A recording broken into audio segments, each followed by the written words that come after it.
Okay, you guys, the words that you use with your teenager, they matter, right? So if you are tired enough to hear with the arguments that are going on, or the eye rolls, or the attitude, or the disrespect, or the door slams, or the yelling, any of that stuff, you have the power to change that just by using different words.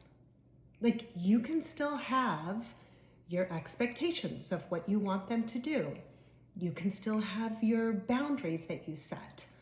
But you're just delivering it to them, talking to them in a different way, using different words and different language so that they actually listen and cooperate, and you don't have all that attitude and battles and arguments going on. So if this is what's happening for you, then this video is for you. Okay, most of us communicate in like a traditional way, kind of how our parents communicated and the words they use with us, which if you take a step back and you kind of notice the words and the language, most of what we're saying to our teenagers involves telling them what to do, or trying to control them, or direct them, or fix them, right?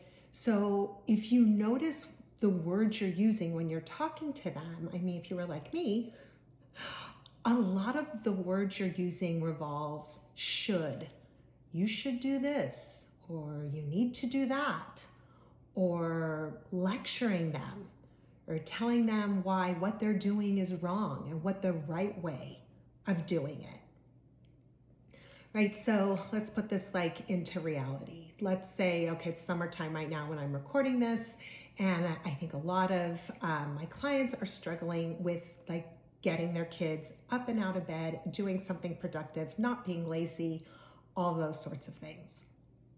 So the traditional way of communicating with them, right, which has kind of this controlling vibe to it, is if, right, you swing their door open and you're like, what are you still doing in bed? It's 11 o'clock, like, get up, you got things to do, the dog hasn't been walked, you've got your summer reading to do, this is ridiculous, you need to get up now.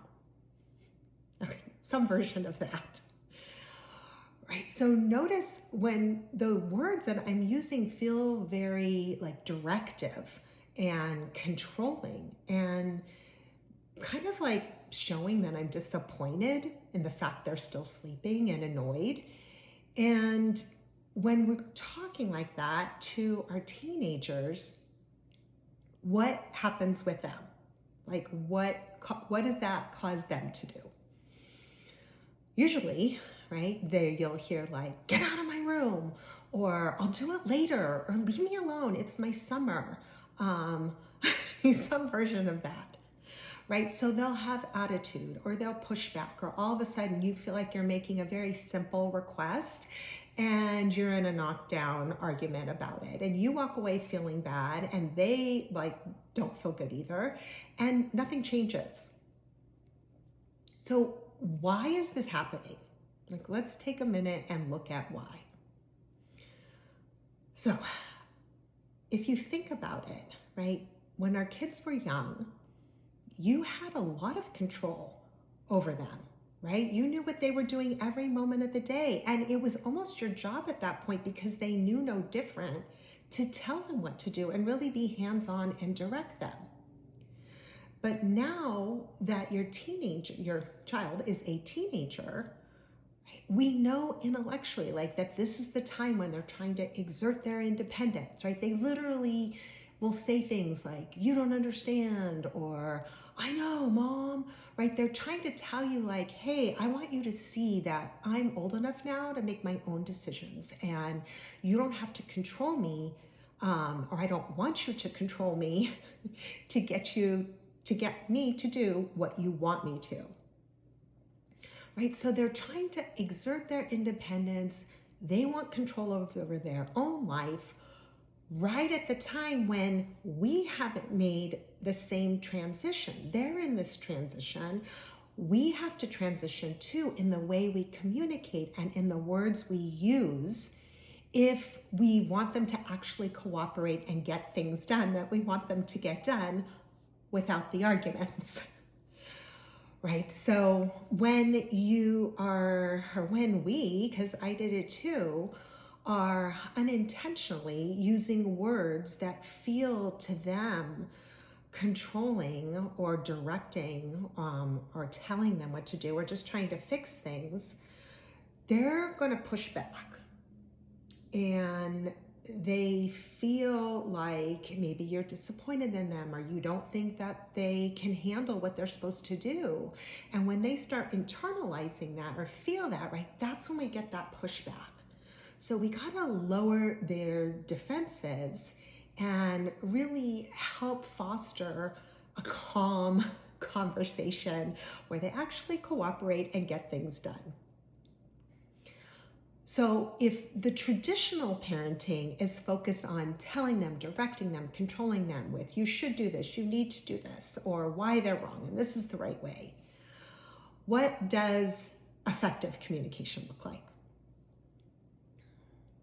Effective communication looks like slowing ourselves down and showing them that we understand how they're feeling and what they're thinking and their experience of life right now as a teenager. It's slowing down our words and calming ourselves too, so we're not all irritated and angry, and focusing on connecting with them. We didn't have to slow down and connect with them when they were young. They were already connected to us. But now that they're teenagers and trying to pull away, we have to fill back up that connection bucket through conversations, through experiences.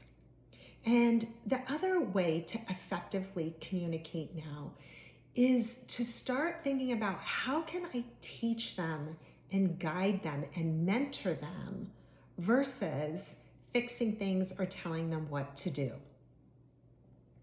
So when you lean into that and you choose your words that feel more understanding to them and feel more like you're on their side and they're on their team and that you're more in the background guiding and influencing and mentoring, you're going to get more cooperation and fewer fights, I guarantee you. All right, so let's put this into an example. So let's go back to the example of they're laying in bed and you want them to get up and be productive and do things with their day that we did earlier. So instead of the way I introduced earlier, how you might want to try to get them out of bed and motivate them to do something, what would better communication look like? First of all, take a moment and settle your own feelings. Like if you're irritated that they're still in bed, you want to take a moment and take a breath and get yourself feeling in just a more calm and steady and grounded place so you don't walk into their room all pissed off. So that's first and foremost.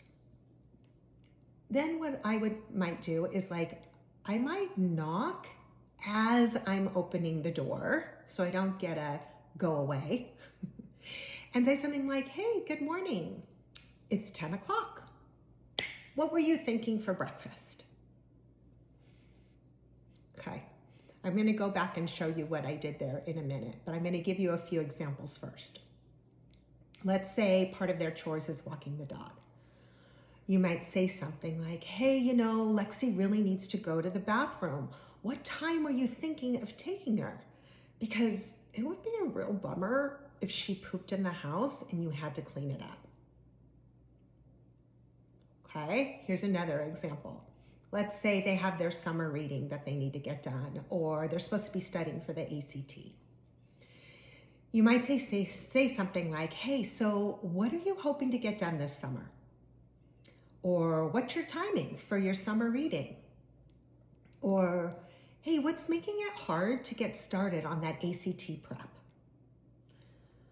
So I want you to notice that this approach, it lowers their defenses, right? Because we're not trying to scold them, or we're not being sarcastic or trying to like make them or control them or do things our way, right? So immediately they lower their defenses. And then it helps them feel like you're on their side, right? Not you versus them. It's like, hey, the dog needs to get walked. Like, what's your timing to doing that, right? So it feels more collaborative. Also, they're less defensive because they don't feel like you're trying to control them or make them do something. You're actually inviting them and asking them what's their plan. And the best part of the 3 examples, if you notice, the words that I'm using invite like responsibility and accountability into the conversation, right? They're built into the words, so they actually do what you want them to do, right? Which is what we're all trying to get to. And most importantly, using this kind of a language and these words, it shows them that you believe they're capable, that you know they're capable of actually getting it done. They might be stuck, like procrastinating, but by using these words and the examples I gave, it's showing that you believe and you know that they can actually do it. Here are some key things to remember when you're trying out some new words that are more understanding, connecting, cooperative words. Okay, number 1, with teenagers, you gotta pick your timing wisely. Right? So if they're in the middle of a video game or watching a YouTube short or in the middle of a Netflix show, like wait till they've saved their progress or the show has ended. Right? You gotta pick your time wisely. Also think about, I need to use words that are really curious words, like having a sense of wonder, words that aren't judgmental, words that don't have tone or sarcasm. We got to change, if we've got that like filtering into our words, we got to remove that. Also, we want to listen more than we speak. This was a tough one for me, right? But you want to just ask one simple question that's kind of open-ended and then be quiet and listen, like zip it.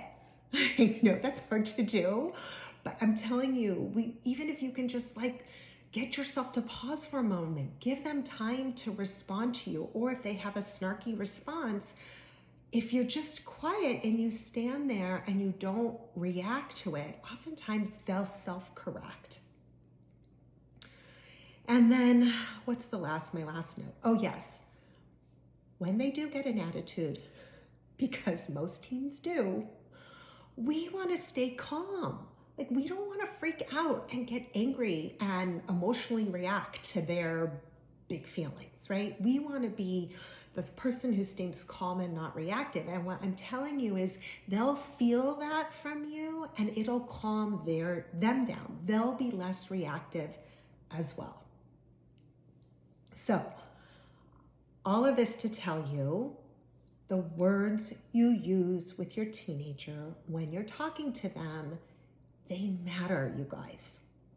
And I want you to know that you have more power and control than you think you maybe have to change these things by just changing your words. So I have 2 free resources for you. Number 1, I created a 5-question guide. You can download it. I'll put the link in the comments. It has 5 different questions you can ask and use that will start helping you change the words that you're using so you actually get a response from them. And not just a response, but they cooperate and start doing what you need them or want them to do. And then if you want to learn more about working with me privately, I'll put the link to my website. I offer complimentary calls where we'll talk about what's going on in your home and I'll share how I can help. And that's for you if you're like ready to be like, I want to make a change. I want to make it now. I need some support and help. And I need things to turn the corner immediately. And that's for you. All right, that's what I have for you guys today. Wishing you well, sending you so much love, and I'll talk to you soon.